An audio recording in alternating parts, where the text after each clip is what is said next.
"You sure that waitress ain't from some jungle tribe?" One man sneered, his voice loud enough to turn heads. "Yeah, or maybe she fought a bear and lost," another chimed in, laughing as he nudged his buddy. "Or maybe that's just what happens when you're black and angry all the time," the third added, his tone soaked in mockery. Maya Williams heard every word. Her hand tightened around the tray of coffee mugs, the porcelain rattling softly against metal. She didn't flinch. Not anymore. Not after years of swallowing the same poison in different flavors. She moved past the men without a word, her posture steady, her eyes fixed forward. But her silence was not weakness. It was armor. Armor forged in fire, in sand, in a faraway place most of these men couldn't find on a map if their lives depended on it. It wasn't the first time someone had ridiculed the long scar that slashed down her right forearm, or the rich darkness of her skin. That scar had once bled in a dusty alley behind enemy lines, soaked with sweat, gunpowder, and pain. Now, it was just a line they laughed at. But someone else saw it differently. Near the end of the counter, a man in a worn-out hoodie and a ball cap pulled low over his eyes had frozen mid-bite. His coffee cup rested untouched in front of him. His eyes, sharp and suddenly alert, were locked on Maya's arm. That scar. He pushed back from his stool slowly, almost reverently. "Lieutenant Williams?" he asked, voice low, uncertain but filled with something Maya hadn't heard in a long time. "Respect." Maya turned her head, cautious, ready to brush it off. But something about that voice stopped her cold. She studied him, those eyes, that jawline, that bearing. It clicked. A flash from a decade ago. A firefight. Smoke. Blood. A hand reaching through rubble. "Corporal Reed," she said, barely above a whisper. He nodded, swallowing hard. "You pulled me out of that convoy. Near Fallujah. Strange, isn't it? In a room full of people, all it took was a single voice from the pasta name spoken with quiet recognition to silence the cruel laughter. But some might say, she stayed silent for too long. She should have stood up for herself right away. What do you think? Is silence a form of strength, or just unnecessary endurance? Drop your thoughts in the comments. We'd love to hear your take. And if you believe moments like this deserve to be seen and shared, don't forget to like and subscribe. Because stories like Maya's may be fiction, but for far too many, they reflect a very real truth. The mocking laughter behind her faded into static. The other patrons were still there, but the room had shifted. For Maya, the air became heavier with memory, but somehow easier to breathe. She didn't smile, not yet, but she didn't look away either. For the first time in years, she saw someone who didn't just notice her scar, recognized it. And in doing so, he saw her. Maya stood behind the counter, her fingers curled slightly on the edge of the register, as if bracing herself for a shift in gravity. She didn't speak, but her silence wasn't empty. It was full of memory, of pain, of command. Corporal Reed, now just a civilian in jeans and boots scuffed by life, stared at her like he was looking at something sacred. "You saved my life," he said again, quieter now, but no less certain. Maya glanced at the kitchen door, where the manager was hollering for orders to be picked up. She should have gone. She should have walked away. That's what she always did, keep her head down, take the plates, return the tips, go home. That's what survivors did. But her feet didn't move. Reed stepped closer, not intruding, just enough that he could lower his voice and still be heard.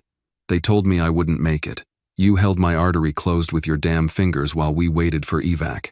You were calm, focused, like it didn't even scare you." Maya's throat tightened. Her voice finally came, slow and scratchy. "It scared me." He blinked. She wasn't what he remembered. Or maybe she was, just without the camouflage and command vest. But her eyes? They were the same. Steel behind shadow. The door jingled behind him. More customers. Laughter. A child asking about chocolate milk. Life didn't pause for moments like these, but Reed didn't care. "Why are you working here?" he asked, genuine confusion in his voice. Maya's lips twitched, not a smile, just the memory of one. "Because I had to leave the Corps, and this place hires without questions." Reed exhaled sharply, as if he was angry on her behalf. "You should have gotten a medal, not a name tag." "I didn't want a medal," she said flatly, turning back to grab a pot of coffee. "I wanted peace." She stepped past him, refilling cups like muscle memory. But his words had punctured something in her. No one had spoken her rank in years. No one had looked at her like she was something more than the scar on her arm or the color of her skin. No one had remembered. Reed watched her work for a while, then slid back into his stool. When she passed again, he said, "I run a support group for veterans. Not the kind with folding chairs and bad coffee. We meet, we talk, we find jobs, we remember who we are. You should come." "I don't do groups." Why?" She paused. "Because I remember too much." Reed didn't argue. He just nodded like he understood. Because maybe he did. As she moved back toward the kitchen, the laughter from the corner booth rose again. The same men from earlier, emboldened now by their second round of beers. "Bet she got those scars running from a fight," one said. "You know how they are loud until things get real." The others laughed. Reed heard it. Maya did too. She didn't turn around. But this time, Reed did. He stood up, walked to their table. "You boys think that's funny?" he asked, calm, almost casual. One of the men raised an eyebrow. "What's it to you?" Reed leaned in slightly. "That woman over there, she pulled me out of a burning Humvee while bullets snapped past her head. She held me together with her bare hands. That scar on her arm? That's not a punchline. That's a receipt." The booth went quiet. One man looked away. Another muttered something into his beer. Reed waited a beat longer, then walked back to the counter. Maya stood with a plate in her hands, unmoving. "You didn't have to do that," she said. "Yes, I did." The silence between them was thick, but not empty. It was the kind that held something unspoken: respect, recognition, a shared wound.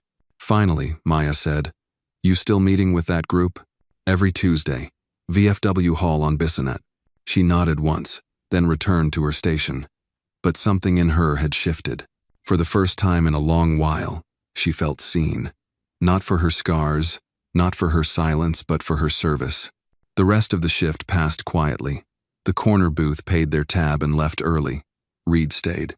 He tipped generously and walked out without a goodbye, knowing better than to make a moment bigger than it needed to be. That night, in her small apartment above a laundromat, Maya sat at her table, staring at the old dog tags she kept in a drawer. She hadn't looked at them in years. Her fingers ran over the faded metal. LT Maya Williams. The next morning she woke early, pressed her work uniform. But before heading out, she did something she hadn't done in a decade. She took the dog tags from the drawer and slipped them into her pocket. The next day at the diner started the way most mornings did. Clinking silverware, the hiss of eggs on the griddle, and the familiar weight of exhaustion pulling at Maya's shoulders. But today, something was different. Tucked inside the front pocket of her black work pants, beneath the apron, her dog tags pressed lightly against her hip, a quiet heartbeat from the past. She hadn't worn them in 10 years. Maya moved like usual, swift and efficient. She poured coffee, cleared plates, refilled ketchup bottles. But her mind wasn't in the diner. It hovered over the conversation from yesterday, the look in Corporal Reed's eyes when he said her name, when he remembered who she'd been. Not the tired waitress with the scarred arm, not the silent black woman blending into the background, but Lieutenant Maya Williams, combat medic, field leader, rescuer. She had buried that woman years ago. "Hey, Scarface," a voice called from the front booth. Billy Knox, a regular whose breakfast orders were as greasy as his attitude. "You miss a spot shaving?" Maya froze for a breath. The words weren't new. Billy was loud, entitled, and drunk by noon most days. But today, they hit differently. One of the busboys glanced up, his eyes flicking from Maya to Billy, then away again. Pretending not to hear was easier. Maya straightened, walked over to Billy's booth with his eggs and bacon. She placed the plate down without a word, but he kept going. "You know, you'd be real pretty if it weren't for that thing on your face. What is that, a birthmark or a burn? Bet there's a story behind it, huh?" Maya stared at him. For a moment, she considered the 1,000 possible responses, all the sharp retorts, the verbal cuts that would land deeper than his insults. But she said nothing. She just turned and walked away. That silence, however, wasn't submission. Not anymore. At noon, the door opened, and Reed walked in again. This time, he wasn't alone. 2 other men followed, one white, tall and lean, with a cane. The other Latino, heavier, with a USMC hat pulled low. They didn't sit in the corner. They took the booth right next to Billy. Maya arched a brow from behind the counter. Reed caught her eye and gave her a brief nod. The men ordered coffee and sandwiches. No fanfare, no flash. But they filled the space with presence, the kind that said they'd seen things and carried them still.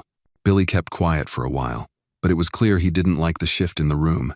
"What is this?" he mumbled, loud enough to be heard. "Some kind of veterans reunion at my damn breakfast table?" Reed didn't look over. The man with the cane, though, turned slowly. "We're just eating lunch," he said, voice calm. Billy snorted. "Sure you are.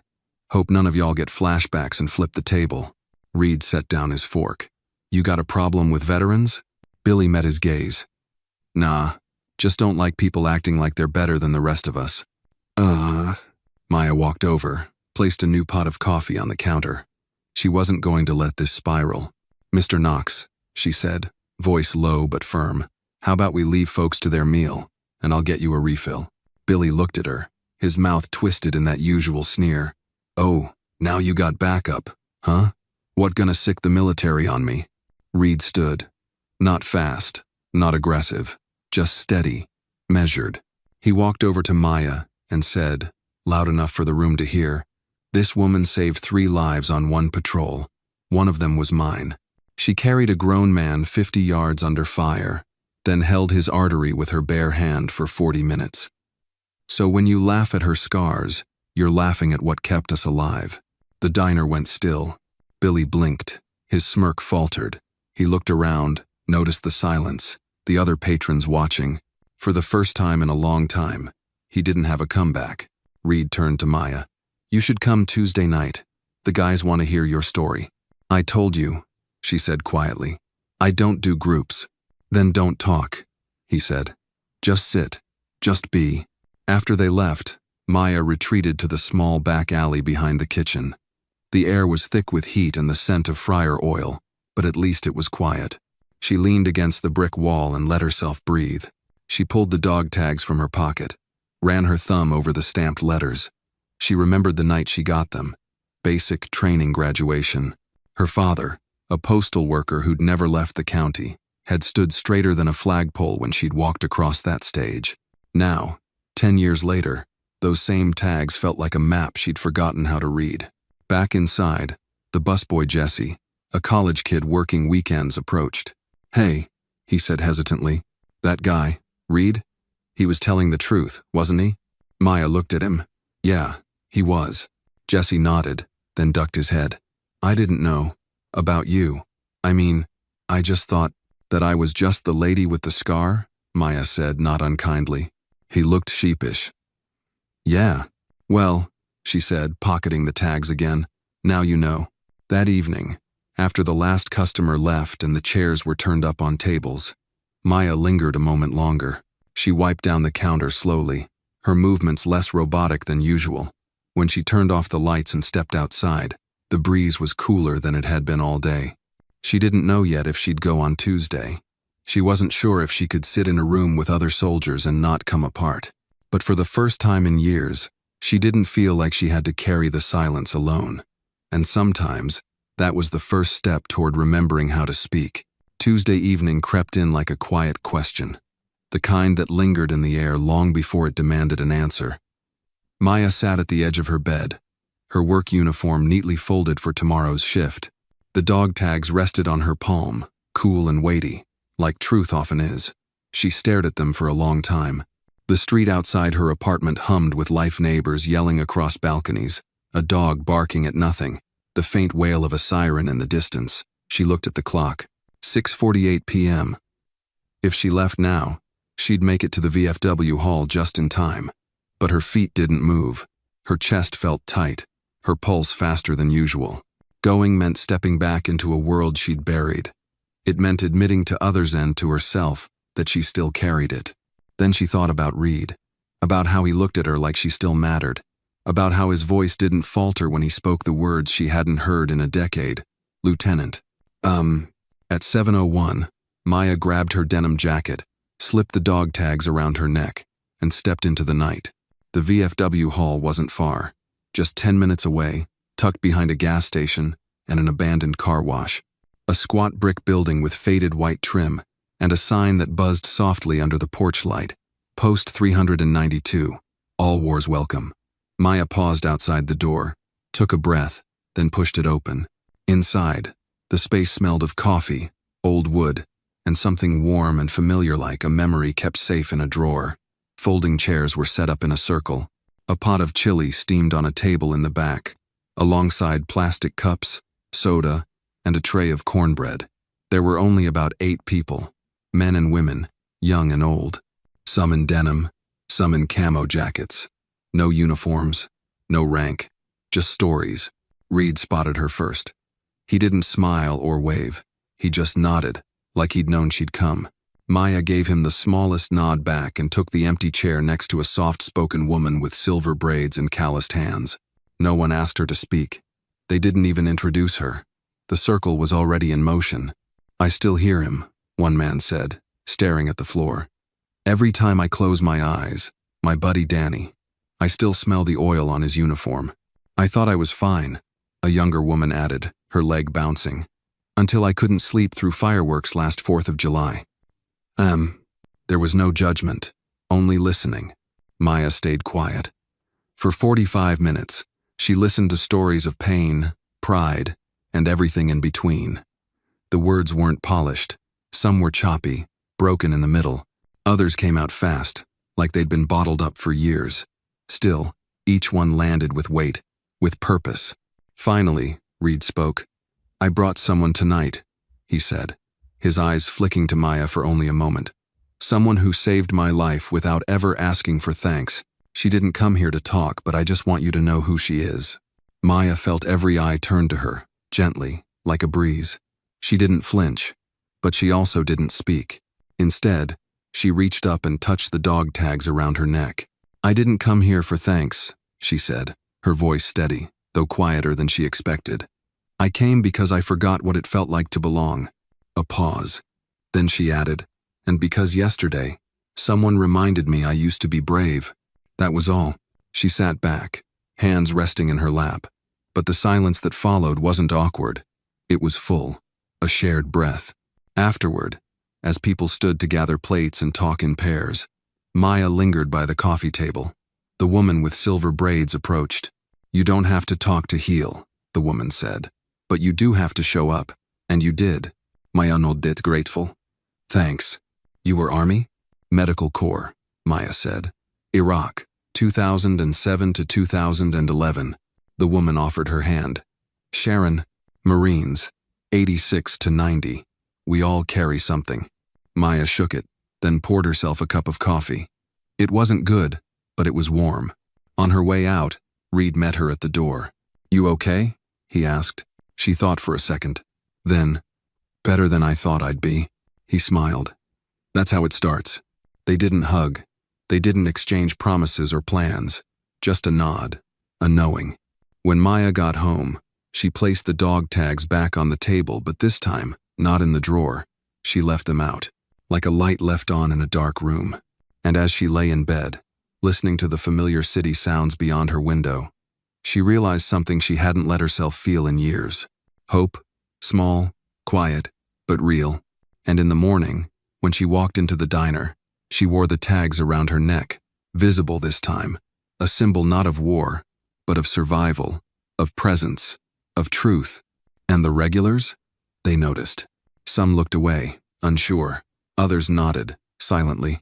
But Maya didn't flinch, because this time, she saw herself clear-scar, strength, and all. The morning air was thick with heat as Maya unlocked the diner's front door and stepped inside. The familiar chime above the entrance sang its tired greeting. She flicked on the lights, and the space filled with that comforting glow-sticky booths, cracked linoleum floors, and the faint scent of old coffee grounds. Everything looked the same, but she didn't feel the same. The dog tags hung outside her shirt, catching the light as she moved. She didn't tuck them in this time. She wanted them to be seen, not as decoration, but declaration. By 7:30, the diner was humming. Locals shuffled in, grabbing their usual booths. Maya moved between tables, refilling mugs and taking orders. She caught the glances, some curious, others cautious. A few were different now, softer. A subtle nod from the older gentleman who always ordered hash and toast. A quiet thank you from a woman who'd never spoken more than a word to her before. Not everyone changed. Billy Knox hadn't been back since the encounter with Reed, but Maya knew better than to believe silence meant surrender. Still, the tension in the air felt lighter. At the end of her shift, as she wiped down a table near the window, Jesse, the college-age busboy, hovered nearby. "Hey, Maya?" he said awkwardly. She looked up, eyebrow raised. "Yeah?" He scratched the back of his neck. "So, I did some reading last night, about women in combat, and medical evac missions and, like, trauma triage and stuff. I didn't know all that before." Maya tilted her head, amused. "And now you're an expert?" Jesse chuckled, embarrassed. "Number, but I just wanted to say, I get it more now. What you did, who you are." She looked at him for a beat longer, then nodded. "Appreciate that." That afternoon, she walked to the park near her apartment, where the city's Veterans Memorial stood. Granite slabs etched with names, framed by American flags fluttering in a sluggish breeze. She hadn't come here in years. Maya sat on a bench nearby and pulled from her jacket pocket a small, folded photo. It was yellowed at the corners, creased down the middle, her and her squad, back row, standing tall. Uniform perfect, she was 26, strong, certain, before the convoy ambush, before the fire, before everything that followed. The photo trembled slightly in her hand. "Mind if I sit?" A familiar voice, Reed. She looked up, surprised, but nodded. He took the bench beside her without another word. For a long moment, they just watched the wind toy with the flags. "I came here a lot after I got home," he finally said. "Didn't know why, just needed to be near the names." Maya didn't speak, but she didn't look away either. "I think it's because the names remind me I made it, even when I hated that I did." Maya exhaled, slow, deep. "I used to carry a list," she said. "In my head, every name I couldn't save, every soldier who bled out while I tried to stop it. I could tell you their eye color, where the bullet hit, the exact second their pulse faded." Reed nodded slowly. "And now?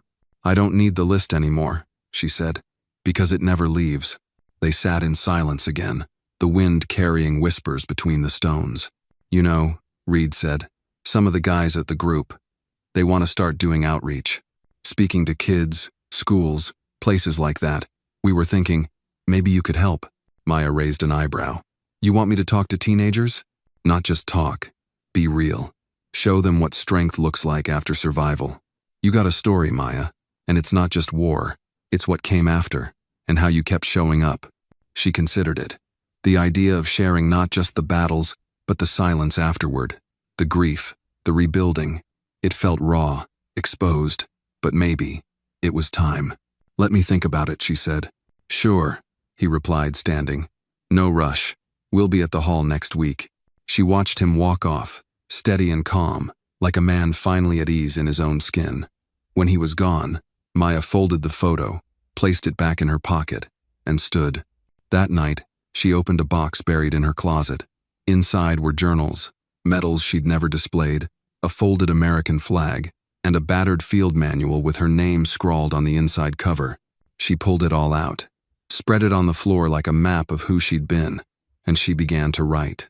Not about the missions, not yet, but about what it meant to come home, what it meant to serve in silence, to survive the war and the return. And in the quiet of her apartment, the pen moved steadily, as if her hands had been waiting years to speak. Thursday morning brought with it a heavy rain that soaked the city in gray. The diner windows fogged up quickly as the kitchen filled with the warmth of frying eggs and brewing coffee. Maya stood at her usual post, but today her gaze lingered outside longer than usual. Drops ran down the glass like threads unraveling. She hadn't slept much the night before. Her living room floor was still scattered with old journals, medals, and photographs. For hours, she had read, remembered, and written. Some pages were barely legible, ink smudged by tears she hadn't realized were falling. But it felt right, necessary. The bell above the door jingled. Maya turned, expecting a regular. Instead, a woman stepped in, tall, maybe in her early 50s, with a crisp blazer and damp hair tucked behind her ears. She looked out of place amid the diner's peeling booths and laminated menus. "Maya Williams?" she asked, approaching the counter. Maya straightened. "Yes? I'm Renee Callahan. I teach history at Franklin High. My brother, Peter Callahan, he's in your vet group, told me about you." She smiled, extending a business card. "I was hoping we could talk." Maya hesitated, then took the card. "Talk about what?" "Our school is hosting a Veterans Week program. Speakers, interviews, discussions. Most of the students have never spoken to a real vet, let alone a woman of color who served in combat. Peter said you might be powerful for them to hear." Maya's first instinct was to decline. Kids, classrooms, public speaking? No thank you. But something in the way Renee spoke genuine, respectful gave her pause. "I haven't told my story in full," Maya said slowly. Renee nodded. "That's exactly why it matters." They agreed to talk more after Maya's shift.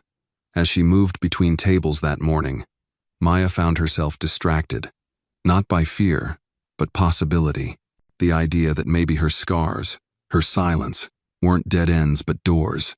Later that afternoon, they met at a quiet corner of the library near campus. Maya didn't say much at first, but Renee didn't push. She simply asked questions about Maya's service, her medical training, her return home. Slowly, Maya opened up. The way her hands had memorized pressure points in chaos. The way she had held her breath when convoys hit rough patches of road. The first time she realized she couldn't save someone. "What was the hardest part?" Renee asked gently. Maya looked at her for a long moment. "The silence. Afterward. Coming back and not knowing who I was without a uniform." Renee nodded. "That's what these kids need to hear. Not just heroics, but truth." Maya agreed to speak the following Wednesday. One assembly, 45 minutes. She left the library with her heart pounding, but not from anxiety, from something closer to purpose. That night, back home, she stared at the blank page of her notebook. Then, slowly, she began outlining what she'd say. Not a speech, she wasn't that kind of woman, but a story, her story, not about being perfect or fearless, but about showing up, again and again. Wednesday came faster than expected. She stood backstage in the school auditorium, dressed simply in dark slacks and a fitted button-down. Her dog tags hung visible. Reed had offered to come for support, but Maya had said no. This was her moment to stand alone. The principal gave a brief welcome. Students shifted restlessly in their seats. Phones glowed. Then Maya stepped out, and the room changed. She didn't raise her voice. She didn't need to. "My name is Maya Williams. I served in the U.S. Army Medical Corps from 2007 to 2011. I've pulled shrapnel from lungs, carried bodies from burning vehicles, and stood in blood that wasn't mine while whispering to dying soldiers that they weren't alone." The auditorium stilled. She told them about Fallujah, about watching a friend bleed out in a field hospital, about coming home and working double shifts in silence because she didn't know how to explain what she'd seen. "I didn't come here today to be applauded," she said. "I came because silence nearly killed me. And I want you to know that scars and skin or soul don't make you broken. They mean you survived." A beat. Then applause. Not loud, but sincere. Afterward, students approached quietly. Some asked questions. Others simply said thank you. One girl, maybe 16, whispered, "My brother came back from Afghanistan last year. He doesn't talk. But maybe he will." That evening, Maya walked home under a clearing sky. She passed the diner, now dark for the night, and paused at the window. Her reflection stared back, not just a waitress, not just a vet, but a woman finding her voice. She smiled, not because everything was healed, but because she was finally walking toward something instead of away. The next morning, Maya returned to the diner as the first rays of sun filtered through the blinds, casting golden stripes across the floor. There was something different in the way she carried herself, more grounded, more present. She'd barely slept, but she felt wide awake. Her words from the school still echoed in her mind, not as an echo of pain, but as a rhythm of release. For once, she hadn't buried her truth. She'd offered it up and the world hadn't flinched. Instead, it had listened. By mid-morning, word had spread. A few customers who had seen the school's social media post recognized her. A woman with a soft southern accent leaned over her coffee and said, "I heard what you told those kids yesterday. My husband served in Desert Storm. He never spoke a word of it, but maybe we need to start." Maya simply nodded, grateful, but still getting used to being seen. Really seen. Then, just after lunch, the door opened and someone walked in who hadn't been there in years. A tall man in a charcoal suit with a slow, measured gait, salt and pepper beard, sharp eyes that missed nothing. He paused at the threshold, then stepped inside like the diner was sacred ground. Maya looked up from behind the counter and froze. It had been 12 years. "Colonel Hawkins," she said, her voice barely above a whisper. He smiled faintly. "Still sharp, Lieutenant Williams." The sound of her rank spoken by the man who had pinned her promotion onto her collar in a sweltering desert tent sent something rippling through her chest. She wiped her hands on her apron and stepped around the counter. "What are you doing here?" "I was in town visiting family. I heard you spoke at the school yesterday." I knew that voice, and I had to see for myself. Maya motioned toward a booth in the corner, quieter, away from the regular noise. He slid in without hesitation, and she joined him. They didn't speak at first, just shared a silence forged in things unsaid. Then he leaned back and looked at her not as a diner worker, but as a soldier who had once stood beside him under fire. "I read your reports. Everyone," he said. "You saved lives, Maya, more than we ever could count." She nodded, but her eyes drifted to her hands. "I didn't save them all. No one does," he replied evenly. "But we remember the ones who tried." A waitress brought them coffee. Hawkins thanked her and took a sip, then studied Maya again. "You're different. I stopped hiding," she said. "Or maybe, I just stopped apologizing." He nodded. "Good, because the world needs your voice." She raised an eyebrow. "You tracking me down just to give me a pep talk?" He chuckled. "Number though you always did hate those." They sat a while longer, talking about the old squad. About where some of them had ended up on, now a park ranger in Oregon, another working with homeless vets in Ohio, a few, gone. Then Hawkins said something unexpected. "There's a nonprofit in DC veteran advocacy, education, policy reform. We're launching a national initiative to help female vets share their stories. We're looking for people who can speak with both heart and grit." "You crossed my mind." Maya blinked. "You want me to go to DC? I want you to consider what you already area leader. Just in a different field now." The idea felt surreal. Her, speaking on behalf of others, taking that kind of stage. "I don't know if I'm ready for something that big," she admitted. "You weren't ready for Fallujah either," he said. "Didn't stop you then." She sat back, breath caught halfway in her throat. The silence stretched between them again, but it wasn't heavy. It was sacred. When he left, he gave her a card and a gentle pat on the shoulder. "Think about it. You've got a story that could change more than just one room of teenagers." After the lunch rush, Maya stepped outside into the alley behind the diner. The rain had cleared, leaving the pavement dark and glistening. She pulled the business card from her pocket and turned it over in her fingers. There was a time not long ago when she would have thrown it away. Too many expectations, too many unknowns. But now, she folded it neatly and slipped it into her wallet. That night, in her apartment, she opened her journal and began a new page knot, a memory this time, not a recounting of pain, but a list, a vision, places I want to speak, people I want to reach, stories I refuse to let die. She paused, then wrote a single line beneath it. "I was built for more than survival." And for the first time in years, Maya allowed herself to believe it. A week passed, and something subtle but undeniable began to shift around Maya. At the diner, she noticed more people lingered after their meals. Not to complain, not to pry, but to talk to, ask questions about the dog tags she now wore openly, or to quietly say, "My father served too," or, "My son just got deployed." She listened. She nodded. Sometimes she offered only silence, but it was a silence filled with presence. One afternoon, Jesse approached her again, this time holding a flyer. "Hey Maya, my community college is having a speaker night. It's just small students, veterans, locals. We're looking for someone to talk about service, resilience, stuff like that." I thought of you." She took the flyer without a word. The date was next Thursday. Small venue, no press, just people. Ordinary ones. The kind who need stories with soul more than polish. "Let me think on it," she said. But even as she spoke, she knew she would go.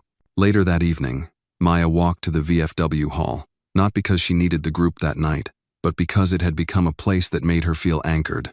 Reed was there, talking to a new guy, a tall, thin vet, who looked like he hadn't slept in days. She caught fragments of the conversation. Night terrors, isolation, drinking to forget. Maya waited until Reed stepped aside, then walked over. She didn't introduce herself. She just said, "You ever held someone's life in your hands while sand and blood filled the air?" The man looked up, startled. "I have," she said, "and afterward, I couldn't sleep for 3 years." He blinked, nodded. Then, slowly, he said, "You get it." She nodded back. That was all they needed to say. The night of the community college event, Maya stood at the side of a small stage in a rec center auditorium. It wasn't glamorous. Folding chairs, a few banners, a microphone that buzzed slightly, but the room was full. Students, parents, older veterans, a few faculty members. Jesse sat in the front row, beaming like he'd invited the president. When they called her name, Maya stepped to the mic. The applause was polite, hesitant. They didn't know what to expect. She leaned in. "My name is Maya Williams. I was a combat medic in Iraq, and I've got more scars than stories I like to tell." The room stilled. I spent years hiding them on my body, in my mind, in the way I refused to speak. I worked jobs where nobody asked who I used to be. I let the world shrink me down to a uniform and a paycheck, because it felt safer than admitting what I'd lost. She paused, scanning the faces.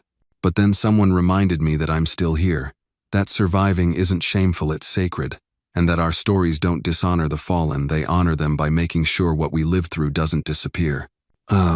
She spoke for 20 minutes, about duty, about guilt, about walking into gunfire to pull out a brother in arms and then walking into a grocery store back home, invisible. She didn't cry. Her voice didn't shake. She owned every word. When she finished, the silence held for a beat, then came the applause. Louder this time. Not just polite, but real. Afterward, people lined up to speak with her. A teenage girl said her mother had served and never talked about it. An older man with a cane said, "I've waited 50 years to hear a woman speak that way about war." As the crowd thinned, Jesse ran up to her, eyes wide. "You were incredible," he said. "You made people feel it." She smiled. "That's the point, Jesse. Stories are bridges. We just have to decide whether to build them." On the walk home, Maya pulled out her phone and opened her notes app. She began jotting ideas not for another speech, but for something bigger. A book, maybe. A podcast. A platform where veterans like her could tell their truths without polish, without apology. Back in her apartment, she laid the flyers, the business cards, the journal pages across her table. The pieces were forming something, a map she hadn't known she was drawing. She glanced at her reflection in the window. The same face, the same scar, but now framed by purpose. Maya Williams wasn't just surviving anymore. She was reclaiming. And deep down, she knew this was only the beginning. The following Monday brought with it a crisp breeze that cut through the city like a whisper of autumn. Maya walked to the diner early, as usual, but with her mind far from breakfast orders and table settings. Her steps felt lighter, not because the weight had disappeared, but because she was finally learning how to carry it. By now, her regulars had become accustomed to the dog tags she wore around her neck. Some still didn't say much, but their eyes were different, warmer, more aware.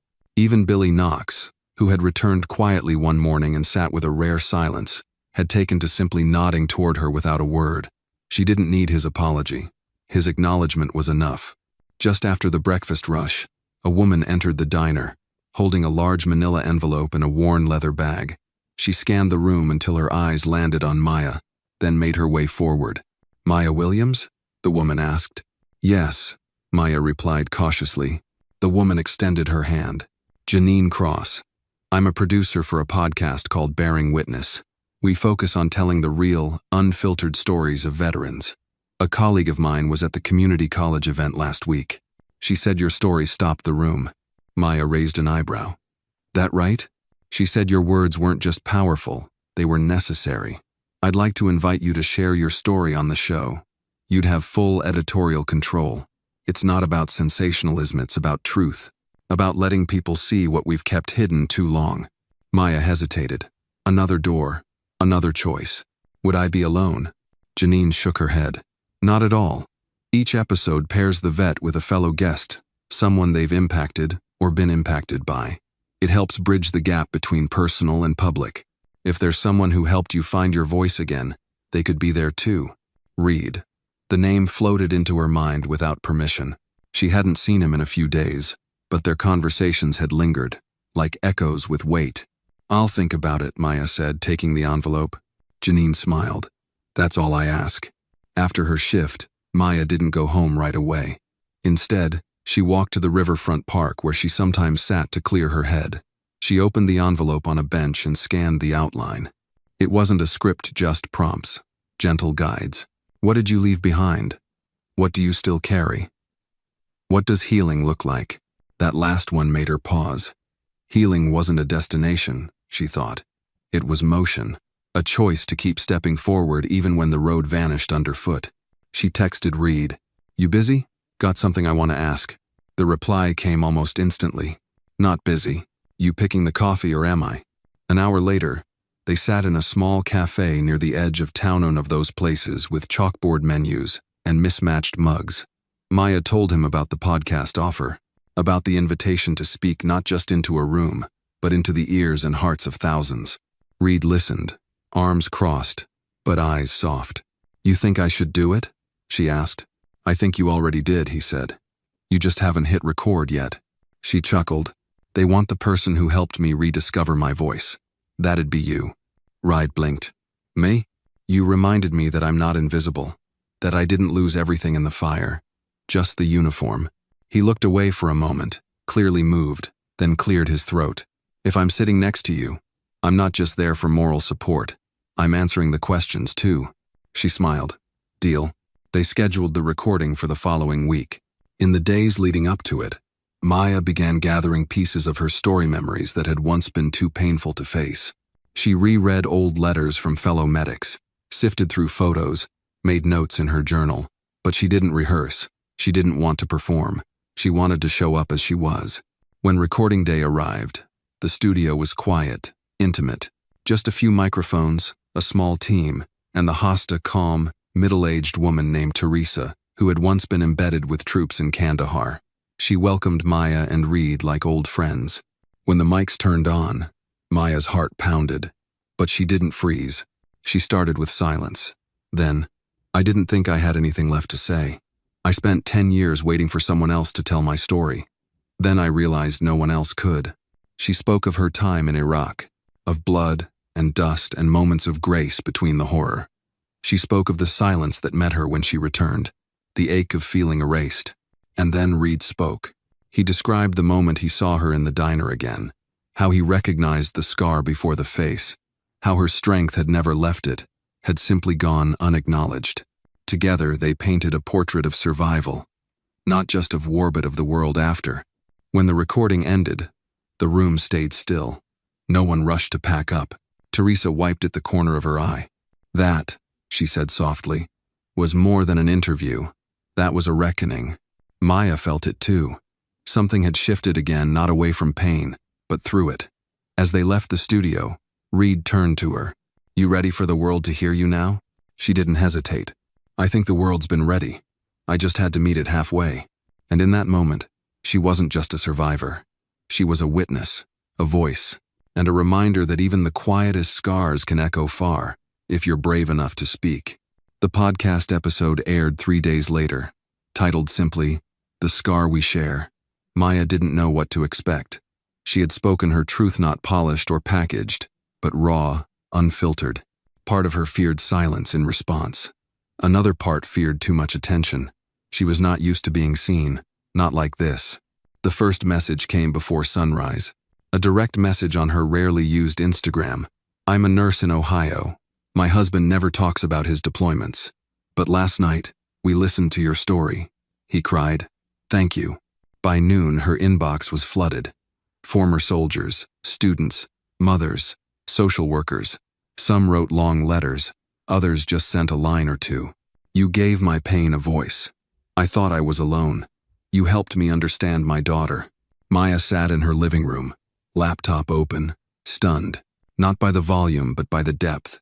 Strangers, reaching through the static of the world, drawn to something they hadn't known they needed, permission to feel. At the diner, people she'd never spoken to started stopping by. An older woman left a note under her coffee cup. My brother never made it back, but I see him in you.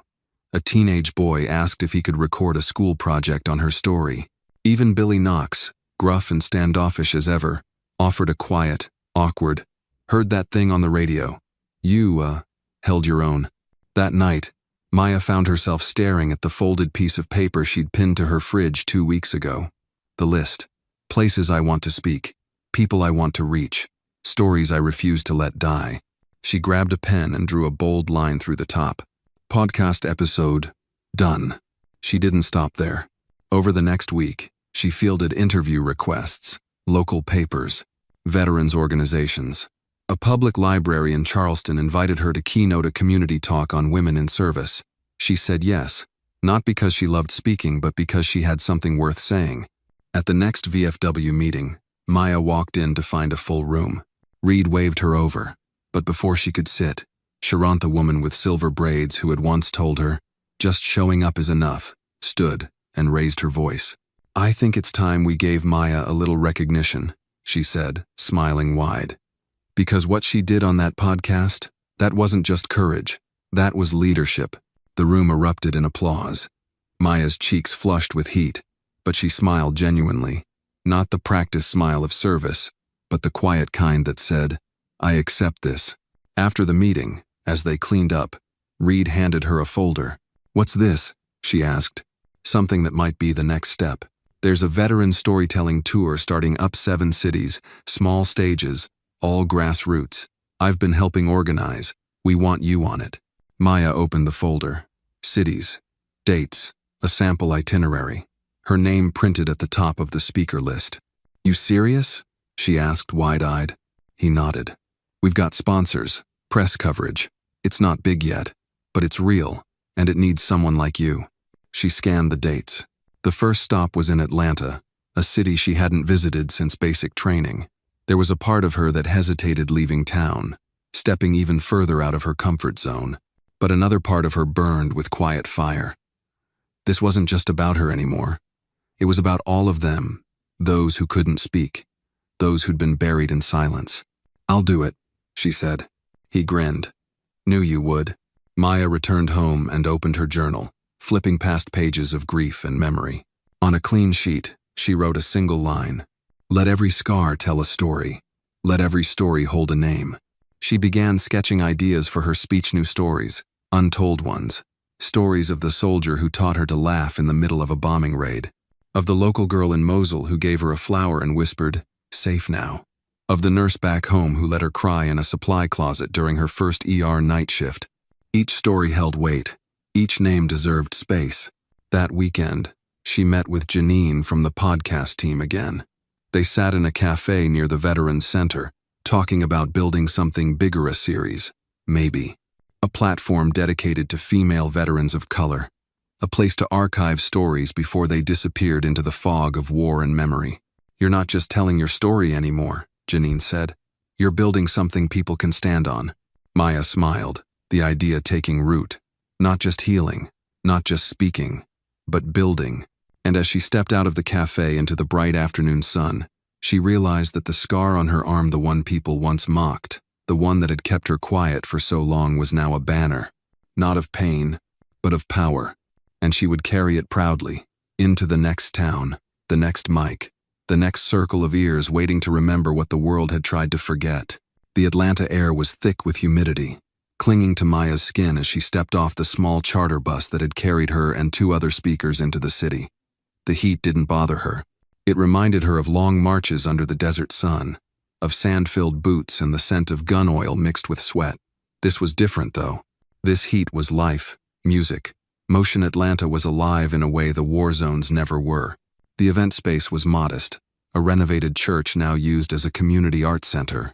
Fold-out chairs lined up neatly under stained glass windows that filtered in colored light. A wooden stage stood in front of a faded mural of civil rights leaders. Maya stood still for a moment, taking it in. She could feel it already. This place had stories in its bones. "You ready for this?" Reed asked as he joined her side. He had driven down separately and was already dressed in the tour's signature black t-shirt, Voices of Valor printed boldly across the chest. Maya looked at the room.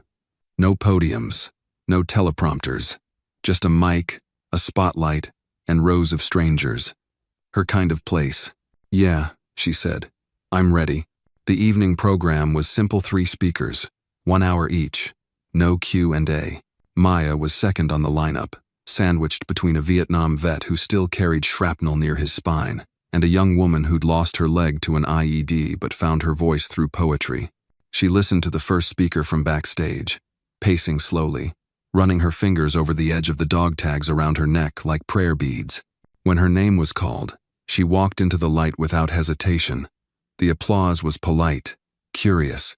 She waited until the room settled, then looked out over the crowd, young and old, black and white, some in veteran caps, others with notebooks in hand. "My name is Maya Williams," she began, voice clear and low. "I served as a combat medic in Iraq.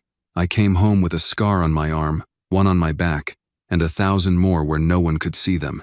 The room quieted further, if that was possible. "I didn't tell my story for years because I believed it wasn't worth hearing. I was a woman, I was black, and I was brokener, so I thought. But what I've learned is that silence isn't strength, and invisibility doesn't heal you." She spoke of blood, of dust, of holding a dying soldier's hand while whispering lies about helicopters being minutes away, of the noise, and worse, the stillness. She told them about coming home and finding the world too fast, too shallow. She told them about the diner, and the laughter that wasn't kind, and the day a scar became a recognition instead of a shame. "I wear this scar," she said, holding her arm to the light, "not as a wound, but as proof. Proof that I was there, that I came back, that I didn't disappear." And then she spoke of her father, who'd served in Korea but never spoke of it, of her grandmother who worked as a nurse in segregated Alabama, of legacy, of quiet strength passed down through hands and bloodlines, never written in history books but carried in marrow. When she stepped off the stage, the applause hit her like a wave. Not the polite kind this time, the kind that said, "We see you." That said, we needed that. Backstage, Reed met her with a quiet fist bump and a grin. "You just set the bar higher," he said. After the event, there was a reception in the back. Folding tables with lemonade and cookies. Folding chairs turned inward, toward conversation. A woman approached Maya, maybe in her 60s, with hair pulled tight into a bun and a cane in her hand. "My daughter served in Desert Storm," she said softly. "Came home and never looked me in the eye again. Until last week. We listened to your podcast together.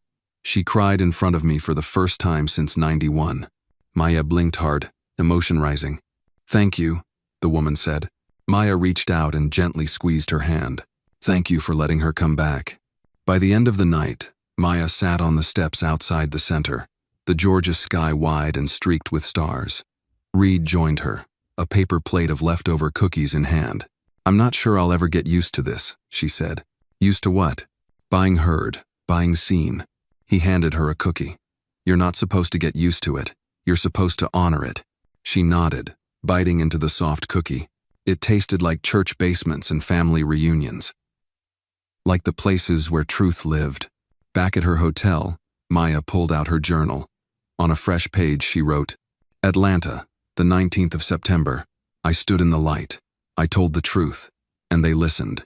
Then, in smaller print, "One voice can make silence tremble." She smiled. The road ahead was still long, still uncertain. But now, she wasn't walking it alone. She had Reed. She had the veterans behind her. She had the voices beside her. And most of all, she had herself. Finally whole. Finally heard. 2 weeks later, the tour stopped in St. Louis, a city with wide streets and quiet tension tucked behind its Midwestern smile. Maya arrived with her usual backpack, journal, and nerves in check. The momentum was building. Each city brought more people, more press, more voices echoing her own. But this time, it wasn't just about the performance. It was about what waited behind the curtain. The venue was an old train station converted into a community theater.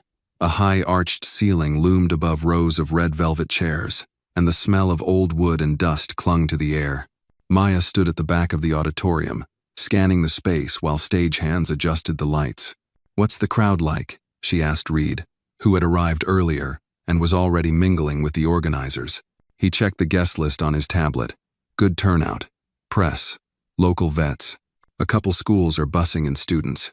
Oh, and someone from your past signed in under a guest badge. Maya's brow furrowed. "Who?" Reed shrugged. "Didn't recognize the name, but they specifically asked for you." Maya didn't press further, but the curiosity lodged itself in the back of her mind. She reviewed her notes. Not for the speech itself, she knew it by heart now, but to stay grounded. Every city had its own energy, and tonight, something about St. Louis felt unfinished. As the auditorium filled, she sat in the wings, listening to the first speaker recount his time in Afghanistan with brutal honesty. She admired his candor, his willingness to expose the shame alongside the courage.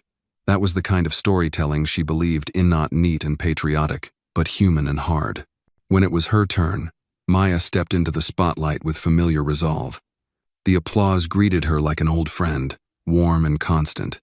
She adjusted the mic, took a breath, and began. "In every war zone, there's a sound you never forget. For me, it wasn't the gunfire. It was the silence after. The moment when the shouting stops, the dust settles, and you realize what's left is you." She told them about the silence, about the scar on her arm, about coming home to a country that didn't know what to do with women like her, black, broken, brave. She told them about the diner, about Reed, about the moment her scar became a badge, not a burden. And then, without intending to, she said something new. "There was someone I served with, someone I never thanked. I don't know where he is now, or if he made it back. But if he's out there, this story is for you." The audience applauded as she stepped off stage, but her mind was elsewhere now, back in a sand-swept outpost in Anbar province, where a young private named Miles Freeman had pulled her from under a crumbled wall during a mortar strike. She hadn't seen him since that day. She didn't even know if he'd survived the blast that left her scarred. Backstage, she grabbed a bottle of water and leaned against the wall, catching her breath. That's when a voice spoke, low and uncertain. "Maya?" She turned sharply. Standing a few feet away was a man in a plain navy jacket, his hair streaked with gray but eyes unmistakably familiar. "Miles?" she said, her voice catching. He nodded, a little sheepish. "Didn't think you'd remember me." "I never forgot," she whispered. They stared at each other for a moment, the noise of the auditorium fading to a dull hum behind them. Then she stepped forward and wrapped him in a hug that was years overdue. "I thought you didn't make it," she said into his shoulder. "I barely did," he replied. "But I've been following your story, heard the podcast. When I saw the tour was coming here, I had to come." They sat together backstage for nearly an hour, catching up. He told her about the years in and out of VA clinics, the long battle with depression, the way he finally started talking to a therapist after hearing her speak. She told him about the diner, the scars, the letters, the fear. It felt like rewinding a life to where it broke, and hitting play again. As the crowd dispersed, they walked out into the cold St. Louis night. The sky was a dark velvet, stars barely visible, but Maya didn't need stars to see clearly now. "You saved my life," she said, as they reached the edge of the parking lot. He smiled. "Looks like you're saving a lot more now." She shook her head. "Number, just telling the truth. That's enough," he said. "Sometimes, it's everything." When he left, he gave her his contact information scrawled on a wrinkled receipt. "Don't let it be another decade," he said. She promised she wouldn't. Later, alone in her hotel room, Maya opened her journal and turned to a blank page. She wrote only one sentence. "Not all ghosts are gone. Some just wait to be found." And with that, she closed the book, turned off the lamp, and slept peacefully for the first time in weeks. The tour's next stop was Chicago, a city that breathed grit and resilience. Its skyline pierced the clouds like a fortress, and Maya could feel the pulse of it in her bones the moment she stepped off the train. Wind whipped around the corners of downtown, carrying voices and stories in every gust. As the group arrived at the Venue Community Cultural Center tucked between brick apartment buildings and a Polish bakery, Maya sensed a different kind of energy. Chicago was a city that had seen struggle. It didn't hide its scars. It wore them, loud and public, like declarations. It was the perfect place for the kind of truth Maya had learned to carry. Reed met her at the door, clipboard in hand. "We've got a full house, mostly local veterans and a group of high schoolers from the South Side. Principal's been trying to get someone like you in front of them for years." Maya gave a small smile, adjusting her scarf. "Let's hope I'm what they need." "You are," he said simply. Inside, the room buzzed with anticipation.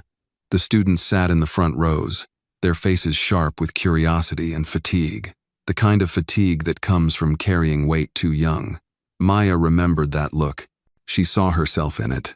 After the first speaker, a retired Marine with a booming voice and a heart full of poetry, it was Maya's turn. She stepped onto the stage with steady feet, glanced at the rows of young faces, and nodded once before she began. "I'm not here to talk about war today," she said. "Not really. I'm here to talk about what happens after. About the kind of courage it takes not just to survive bullets but to survive being forgotten." She wove her words through the sounds of sirens outside, the shifting seats, the thick Chicago air. She didn't speak down to the students. She spoke with them, told them about her first night home, staring at the ceiling of her empty apartment, wondering why the silence hurt more than the explosions. She talked about fear, not the kind on the battlefield, but the kind that crept in when no one looked you in the eye at the grocery store, when you started to believe your own story didn't matter anymore. "You don't have to wear a uniform to feel invisible," she said. "You don't have to go to war to come back broken. But I want you to know your story matters. It always has." When she stepped down, the room was so quiet it felt like prayer. Then one of the students, a girl no older than 16, stood up and asked, "How did you stop being angry?" Maya paused. It wasn't a question she'd prepared for. "I didn't," she said honestly. "I just learned how to carry it without letting it burn everything down. Anger isn't weakness. It's a compass. It points to what matters. You just have to decide what to do with it." After the session, the students surrounded her with questions. Some asked about the army, others about healing. One boy showed her a photo of his brother in uniform and said he hadn't heard from him in 6 months. She knelt beside him, looked him in the eye, and said, "Write him anyway. Tell him you're waiting. That's sometimes the only thread someone has left." That night, at a small gathering of local veterans, Maya was presented with a plaque from the city. It was modest engraved wood and brass, but it carried the weight of recognition she hadn't expected. For honoring truth in service, it read. She accepted it with quiet dignity and, for the first time, felt something shift in her chest. It wasn't pride, it was peace. Later, as she walked the Chicago River with Reed, watching the lights of the city dance on the water, he said, "You're becoming something bigger than a speaker, Maya. You're becoming a symbol." She shook her head. "I'm not interested in being a symbol." "Too late," he said gently. "You already are, and you wear it better than most." Back at her hotel room, she opened her journal and added a new page. This one wasn't a list or a reflection. It was a letter to the girl who had asked about anger. "Dear one," she wrote, "your fire is not a flaw. It's the torch you carry until the world is bright enough not to need it anymore. Keep walking. Keep speaking. You're not alone." She didn't sign it. She didn't have to. And with that, Maya closed the journal, placed the city plaque beside it, and let herself sleep under the rhythm of Chicago wind tapping against the window like a lullaby meant for warriors who never expected to dream again. The morning after Chicago, Maya woke up early despite the late night and the ache in her shoulders. The kind of ache that wasn't from fatigue, but from carrying something meaningful.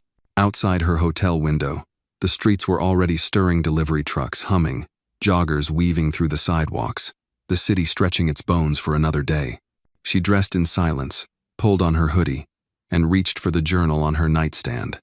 There was a knock at the door. It was Reed, coffee in hand, always punctual. "We've got 4 hours before the train," he said. "Feel like taking a walk?" She nodded, grabbed her scarf, and together they stepped into the chill air. They walked along the lakefront path, the water glistening under the gray morning sky.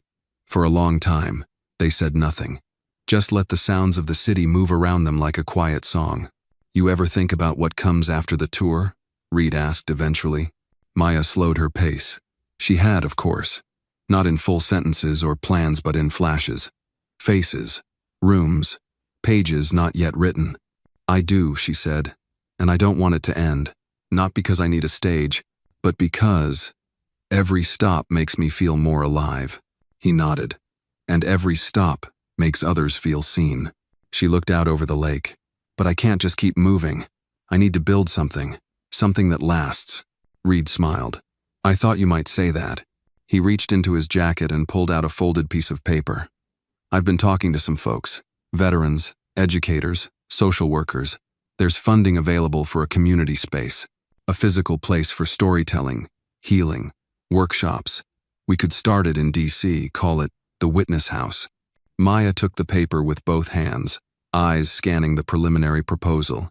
She saw her name listed not as a speaker, but as a founder. You've already started this, she said, stunned. I just laid groundwork, he said. You've built the trust.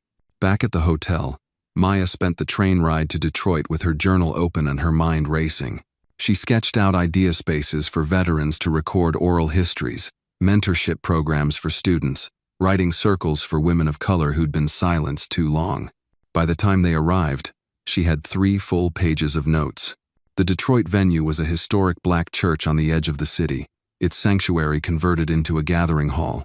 Stained glass windows filtered sunlight across the pews, casting hues of red, gold, and indigo across the stage. That evening, the audience filled every seat. This time, Maya wasn't nervous. She was steady, full of purpose. My name is Maya Williams, she began. And I believe our scars are not just reminders of pain, they are invitations to remember. She spoke of legacy, of her father's quiet pride, her mother's strength, her own journey from silence to speech. She told them about the teenager in Chicago, the letter she wrote afterward, the possibility of building a house not of brick but of stories. When she finished, she didn't exit the stage right away. I want to ask something of all of you, she said. If you've got a story, don't wait for someone to ask for it. Share it. With your children, with your neighbor, with a room full of strangers, if that's what it takes. But tell it, because silence may be survival, but storytelling is freedom. Afterward, a woman in her 50s approached her with tears in her eyes. She had never served in the military, she said, but she'd spent her life caring for a brother who did and who never spoke of what he saw. I feel like I've been carrying his silence for years, she said. Tonight, I heard it differently. Thank you. Maya hugged her tightly. You're part of this too. You always were. That night, she and Reed met in the church's fellowship hall, where volunteers were clearing away folding chairs and leftover food. I want to do it, she said suddenly. Do what? The Witness House. Let's build it. And Reed smiled, exhaling slowly. Then let's do it. Together. She nodded. It felt right. Like the next step was no longer a question, but a calling. Back in her hotel room, she opened her journal and wrote, Detroit, the 12th of October. I found a room filled with light and legacy, and in it, I found my future. Then, beneath that, in bold letters, not just a voice, a vessel. She closed the book with resolve. Tomorrow, they'd head to Philadelphia. But tonight, Maya Williams allowed herself to dream of permanence not of stages, but of spaces where voices like hers could echo forever. Philadelphia greeted Maya with gray skies and cobblestone streets slick from a passing rain. It was a city steeped in history, where every building seemed to whisper a story of revolution, of resilience, of reckoning. And as the tour bus rolled through the narrow streets toward the venue, Maya felt a strange kinship with the city, like they were both carrying centuries of memory, trying to make peace with the scars. The venue this time was a former firehouse, now repurposed as a cultural center for civic engagement. Inside, red brick walls bore photographs of past speakers, activists, and local heroes. The stage was simple, but it bore weight literal and symbolic. As Maya walked the floor before the show, she traced her fingers over the wood of the podium, steadying herself in silence. This stop was personal. Philadelphia had been her father's hometown, and though she had only visited as a child, The scent of the city, the mix of old stone, food carts, and the sweet musk of fall leaves triggered memories she hadn't accessed in years. Reed approached, holding 2 mugs of tea. "You good?" he asked. "Better than good," she replied. "I feel rooted here, like this city remembers me even if I forgot it." "That's something rare," he said, handing her a mug, "a place that holds space for your story before you tell it." The room filled slowly. Tonight's crowd included city officials, local journalists, and several veteran advocacy groups. There was even a group of young black women from Temple University who had reached out days earlier asking to meet Maya afterward. When the lights dimmed, Maya took the stage with practiced ease, but her voice, as always, was born not of rehearsal but of truth. "I stand before you tonight not just as a soldier or a survivor," she began, "but as a daughter of this city, a child who once walked these sidewalks with her father's steady hand in hers, not knowing then that both of us would carry wars the world would never see." She spoke of legacy again, but deeper this time, of how trauma can be inherited, even in silence. She shared how her father, a Korean War vet, never spoke of the men he lost or the loneliness that followed him home. She talked about finding his medals hidden in the back of a drawer after his funeral, and how even in death, he had protected her from his ghosts. "But I wish he had told me," she said, "because I would have understood. I would have listened." Her voice caught slightly, but she didn't pause.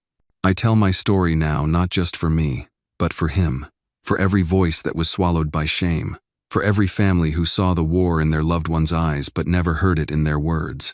When she finished, the applause came like a wave but softer, more reverent, like the room itself was bowing to her truth. After the event, the young women from Temple approached her, notebooks in hand, their eyes wide with reverence. One of them, a senior studying social work, asked, "How do you balance telling your story without reliving the pain?" Maya smiled gently. "You don't," she said, "but you learn how to breathe through it. You learn that the retelling doesn't take something from you to give something to others, and that makes the weight bearable." Another asked, "How do you know when it's time to stop telling the story?" Maya's answer came without hesitation. "When the story starts telling itself, when others carry it forward, that's when you can rest." As the girls left, Maya turned to Reed, who had been listening nearby. "They reminded me of me," she said, "hungry to understand, afraid to ask, but needing the truth like oxygen." "And you gave it to them," he said. "Every time you do." Back at the hotel that night, Maya sat at the desk with the city lights flickering beyond the window. She opened her journal and wrote, "Philadelphia, the 17th of October. I walked through my father's silence and found my own voice waiting at the end." She paused, then added, "Every story told is a stone laid in the foundation of something bigger. We are building more than memory, we are building meaning." She sat back and let the stillness settle over her. She thought of her father, of the medals, of the day she folded his flag, and she whispered, "I see you now." And she meant it, not just for him, but for herself, for all those who came before, and for those who would come after, following the sound of her voice into the light. The tour's penultimate stop was in Raleigh, North Carolina City, where the trees held onto their leaves just a little longer, as if reluctant to let go of the season. It was quieter than the previous cities, less bustling than Chicago, less historic than Philadelphia, but it had a calm to it that Maya welcomed. After weeks of movement, of microphone checks and hotel lobbies, this place felt like a breath. They arrived at a converted school auditorium nestled between neighborhoods filled with porches and laughter. The team setting up was young and diverse, mostly students and recent graduates who had started a local initiative for community dialogue. Maya liked them instantly. They were sharp, warm, and deeply invested in building something from the ground up. During soundcheck, Reed handed her a small envelope. "Mail caught up with us here," he said. "This one's for you." It was postmarked from St. Louis. Inside was a letter handwritten in a firm, looping script. It was from Miles Freeman. "I wanted to thank you again, Maya. Seeing you was more than closure, it was a beginning. Since St. Louis, I've started talking to a group at my VA center. We meet Tuesdays. Mostly we talk about music and memories. But last week, I told them about you, about the scar, about what it meant to see it honored instead of hidden. You gave us something we didn't know we were missing: permission." Maya folded the letter and held it to her chest. She didn't need the stage to speak in that moment. That letter was enough. That night, the auditorium filled quickly. Families came, veterans, students in hoodies and ball caps, their faces lit with expectation. Maya stood backstage and watched them trickle in, and for the first time on this tour, she felt a sense of farewell. Not of ending, but of turning a page. When her turn came, she stepped into the spotlight with calm certainty. The crowd leaned in, the room softening around her presence. This is the second to last stop on a journey that began not with a speech, but with silence, she said. I was quiet for years, not because I had nothing to say, but because I thought no one would listen. She told them about the scars, about the voices that had tried to drown hers out, about the long road back to herself. But then she pivoted gently but powerfully. I've spent the last few months telling my story, she said. But tonight, I want to talk about yours. About the story you carry in your body, in your breath. Maybe you've never told it. Maybe it feels too small, or too messy, or too painful. But I promise you it matters. And when you share it, you don't lose power. You gain it. She paused, letting her words settle. I've spoken in cities where people told me they hadn't cried in years, where fathers finally hugged their sons, where silence cracked open like an egg, and something fragile and true emerged. That's the power of being seen. After her talk, the audience stood in a standing ovation that felt like a collective heartbeat. But the most striking moment came during the community circle afterward. A woman in her 70s, wearing a faded military jacket and a cane decorated with honor pins, raised her hand. My name is Clara James, she said. I served in Nam as a nurse, and until tonight, I never once told anyone what happened there. The room went silent. But hearing you, Maya, it's like my heart woke up. I want to speak now, even if my voice shakes. Maya crossed the room and took her hand. Let it shake, she said softly. That just means it's real. Later that night, Maya sat outside on a bench beneath a maple tree, whose leaves rustled like whispered prayers. Reed joined her, 2 steaming cups of cider in hand. You know, he said, this tour started with your scar, but it's ending with a whole movement. Maya took a sip, letting the warmth settle in her chest. I think scars are just the stories our bodies remember, she said. We try to hide them, but they're the truth. And now the truth has a microphone, Reed said with a grin. They sat in companionable silence, watching the moon rise above the tree line. Back in her room, Maya opened her journal. She wrote, Raleigh, the 24th of October. I watched a woman reclaim her voice after 50 years of silence. I saw a room of strangers become witnesses. The story is bigger than me now, and that's exactly how it should be. She paused, then underlined a single line. I am not the fire, I am the match. Then she closed the book, not as an ending, but as a promise. Tomorrow, they would head to Washington, D.C., the final stop, the city where decisions were made and monuments stood tall. But she wasn't chasing recognition anymore. She was building a legacy, one voice at a time. Washington, D.C. stood like a monument to contradiction, stoic, ceremonial, and yet always in motion. The final stop on Maya's tour was the nation's capital, and it felt like everything had been leading to this. The gray buildings lined the streets like sentinels, holding secrets behind columns and marble. Maya gazed out the car window as they passed the National Mall. She had visited the city before, as a child on a school trip, and then years later for her father's funeral at Arlington. Both times, she had felt like a visitor. This time, she felt like she belonged. The event was held at a Veterans Cultural Center just 3 blocks from the Capitol. The building was modest compared to the monuments surrounding it, but Maya preferred it that way. It had warmth. It had heart. The hall had been filled since noon, even though her keynote wasn't scheduled until the evening. Reporters lingered near the press tables. Civic leaders milled about. Even a representative from the Department of Veterans Affairs was present, sitting in the second row with a notebook and an expression of curious respect. Reed stood beside Maya backstage, reviewing the schedule one last time. We've got 600 people in there, and a live stream going out to about 5,000. She nodded, exhaling through her nose. Her heart wasn't pounding, she wasn't afraid, but there was a quiet weight on her chest, the awareness that this moment mattered in a different way. This wasn't just another chapter. It was the final paragraph before the next book. How do you feel? Reed asked. Like I'm about to step onto sacred ground, she replied. And I want to tread carefully. He nodded. You've earned that right. As the lights dimmed and the MC called her name, Maya stepped into the soft glow of the spotlight. The crowd erupted in applause, not polite, but thunderous. And yet, as she approached the podium, the room fell silent, as though everyone understood instinctively. This wasn't a performance. It was a reckoning. My name is Maya Williams, she began, her voice clear, steady. And I carry the stories of the unseen. She didn't open with a war story. Instead, she spoke of her Madeira schoolteacher, who wore hand-me-down coats and packed lunches wrapped in newspaper. Of her father, who never marched in parades but whose silence filled every room with the weight of what he couldn't say. Service, she said, doesn't begin or end with enlistment. It starts in communities, it grows in families, and too often, it ends in silence. She told them about the diner, about Reed, about the girl in Chicago, the letter from Miles, the scar that had become her signature. She painted each moment not as a triumph, but as a truth, the kind that demanded witness, not applause. Then she shifted. I'm not here to ask for recognition, she said. I'm here to ask for responsibility. Our stories are not ornaments for patriotic holidays. They are blueprints for a better country. If we ignore them, we build on broken ground. She let that sit for a moment, then continued. We need more than monuments.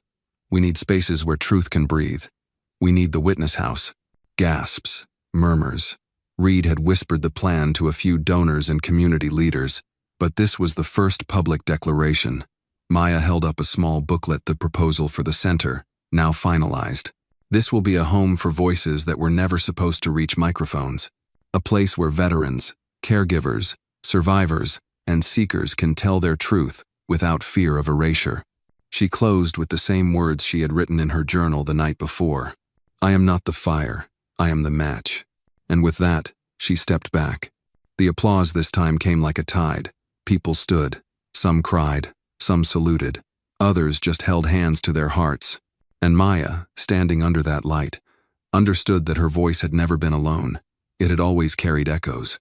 After the event, a panel convened in the hall's reception area. Maya joined 3 other veterans, 12 women, 1 man and a moderator from NPR. The questions were thoughtful, urgent. What would success look like for the witness house? One asked. Success, Maya replied, is a grandmother telling her grandchildren the story she's carried for 50 years. It's a teenage boy hearing a woman of color speak and saying, that could be me. It's silence turning into speech. Another question. Do you think healing is ever complete? Maya shook her head gently. Healing isn't a destination. It's a ritual. You do it every day. Sometimes you move forward. Sometimes you stand still. But the act of trying, that's the victory. As the night wound down, people came to her in waves. One man handed her a patch from his old unit. A young woman gave her a bracelet etched with the word courage. The VA representative approached, notebook in hand. We'll be reaching out, she said. What you're building, it's exactly what we need. Outside, beneath the vast DC sky, Maya stood on the steps of the cultural center. Reed joined her, his hands in his coat pockets. Last stop, he said. She looked up at the stars. No, she said, just the first foundation. Then she pulled out her journal, flipped to a blank page, and wrote, Washington, D.C., the 30th of October. I stood in the city of power and told the truth. And the truth was louder than the marble walls around us. She closed the journal, tucked it into her bag, and smiled. Tomorrow, she would rest. Then, she would begin again.